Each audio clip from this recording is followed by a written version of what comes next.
ফেব্রুয়ারিতে ত্রয়োদশ জাতীয় সংসদ নির্বাচন। সারা দেশ প্রস্তুত হচ্ছে একটি অবাধ, সুষ্ঠু ও গ্রহণযোগ্য নির্বাচনের জন্য।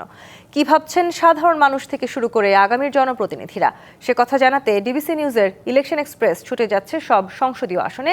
আজ আছে সংসদীয় আসন 203, নরসিংদী 5-এ। প্রিয় দর্শক, স্বাগত CSRM ডিবিসি ইলেকশন এক্সপ্রেসে। আজ আমরা রয়েছি সংসদীয় আসন নরসিংদী 5-এ। আমাদের সাথে অতিথি হিসাবে যুক্ত রয়েছেন বাংলাদেশ জাতীয়তাবাদী দল বিএনপির সংসদ সদস্য প্রার্থী জনাব ইঞ্জিনিয়ার আশরাফ উদ্দিন বকুল। কথা বলবো তার সাথে, জানবো তার নির্বাচনী এলাকা নিয়ে কি পরিকল্পনা রয়েছে। জনাব আশরাফ উদ্দিন বকুল, আপনাকে স্বাগত আমাদের ডিবিসি ইলেকশন এক্সপ্রেসে। আপনার কাছ থেকে জানতে চাই, আপনি এই আসনে যদি এমপি নির্বাচিত হন তাহলে এই এলাকার মানুষের জন্য আপনার কি কি পরিকল্পনা রয়েছে?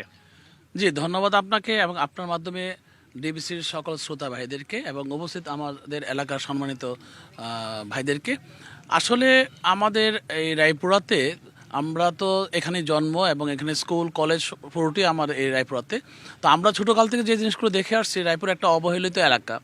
এই রায়পুরাতে ধরেন আপনার 24টা ইউনিয়ন আছে, দেখুন যেখানে 72টা ইউনিয়নে একটা জেলা, 1/3 সেখানে ইউনিয়ন হলো একটা উপজেলায়, কিন্তু বরাদ্দের ক্ষেত্রে আমরা পাই 5 ভাগের 1 ভাগ।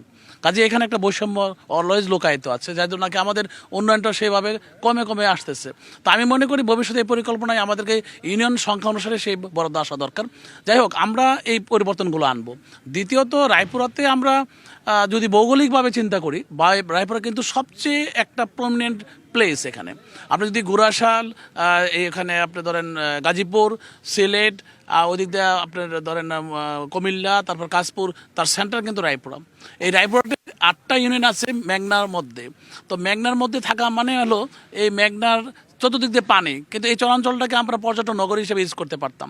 আমাদের দরকার একটা ঢাকা সিলেট হাইওয়ের পাশ থেকে আমরা যদি একটা 6 লেন নিয়ে আসতে পারি এবং আমরা সেই আমাদের মেঘনা ব্রিজটা করতে পারি, যেটা কিনা একনাকের সেই সভাতে উঠছে প্রায়, এবং এটা অনুমোদন হয়ে যাওয়ার কথা। যদি এই ব্রিজটা হয়ে যায়, তাহলে আমাদের এই কানেকশনটা এখান থেকে বাইপাস রোড হয়ে যাবে। 6 লেন নিয়ে আমরা কুমিল্লাতে লাগাইতে পারলে আমাদের কিন্তু সমস্ত বাস ট্রাক যা ঢাকা শহর ঘুরে কিন্তু যায় গাজীপুরে, সেগুলো ওইদিকে যাবে না, এদিক দিয়ে বাইপাস হয়ে যাবে। তার মানে কি, একটা বিশাল একটা রেভিনিউ আর্ন হবে এইখানে ব্রিজটা হলে, এই রোডটা হলে। এটা হলো আমাদের একটা পরিকল্পনার একটা অংশ। দ্বিতীয়ত আর জিনিস হলো যে রায়পুরাতে কিন্তু আপনি দেখবেন যে রায়পুরা মাটি এবং রায়পুরার মানুষ, এটা কিন্তু অত্যন্ত উর্বর, একটা উর্বর এলাকা।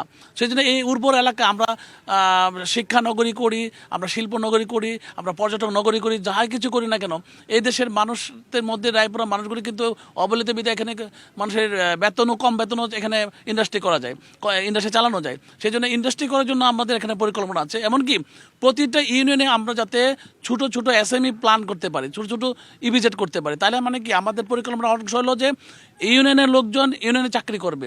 যেমন আমাদের পরিকল্পনা আছে, বিএনপি ভারপ্রাপ্ত চেয়ারম্যান তারেক রহমান সাহেব করেছেন যে মেয়েদেরকে চাকরি অগ্রাধিকার দেওয়া, মেয়েদেরকে চাকরি দেওয়া এবং বেকারত্ব মোচন করা। তার মানে কি, আমার এখান থেকে একটা মেয়ে, সে কিন্তু নরসিংদীতে চাকরি করতে পারে না, তাকে সে যদি এখান থেকে এই ইউনিয়নের ভিতরে চাকরি করতে পারে, তার মানে এই ইউনিয়নের ভিতরে যদি ইন্ডাস্ট্রি হয়, তাহলে এই হচ্ছে গার্মেন্ট ইন্ডাস্ট্রি হয়, তাহলে তারা বাড়িতে খেয়ে দিয়ে গিয়ে চাকরি করতে পারবে, বেতনও কম নেবে। তার মানে কি, আমাকে শিল্পনগরী করতে হবে, শিক্ষানগরী আমার দরকার। এই কারণে বিভিন্ন ইউনিভার্সিটি দরকার, কারণ এই রায়পুরাতে আপনি দেখেন চরাঞ্চলে ভালো স্কুল নাই। সেই স্কুলগুলো যদি আমরা করি, আমরা যদি বিশ্ববিদ্যালয় করি এখানে, ইভেন এখানে আমাদের এত বিশাল জমি আছে যে কয়েক হাজার বিঘা জমি এখনও আপনার খাস জমি পড়ে আছে। আমরা যদি সেখানে ইন্টারন্যাশনাল স্টেডিয়ামও করি, তাহলে দেখা যাবে যে এখানে অত্যন্ত সুন্দর পরিবেশ এবং আবহাওয়া অত্যন্ত ভালো। তার মানে এখানে এসে সবাই থাকতে পারবে, খেলাধুলা অংশগ্রহণ করতে পারবে। বকুল, আপনার কাছে ছোট করে জানতে চাই যে আপনার এই এলাকাতে চর দখলের একটি অভিযোগ আছে, 2 পক্ষের মারামারির বিষয় আছে।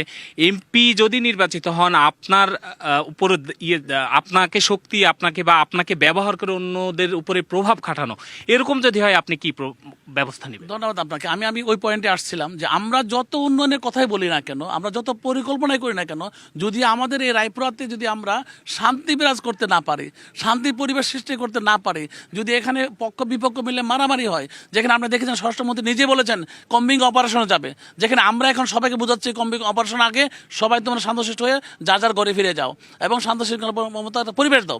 যদি এই পরিবেশ না হয়, তাহলে আমরা শিল্পনগরী করতে পারবো না, শিক্ষানগরী করতে পারবো না, পর্যটন নগরী করতে পারবো না, বেকারত্ব মোচন করতে পারবো না, মহিলাদের কর্মসংস্থান দিতে পারবো না, আমাদের বৃদ্ধ মা বাবাদেরকে আমরা দেখবো কীভাবে, শিল্পনগরী করে তো দেখবো।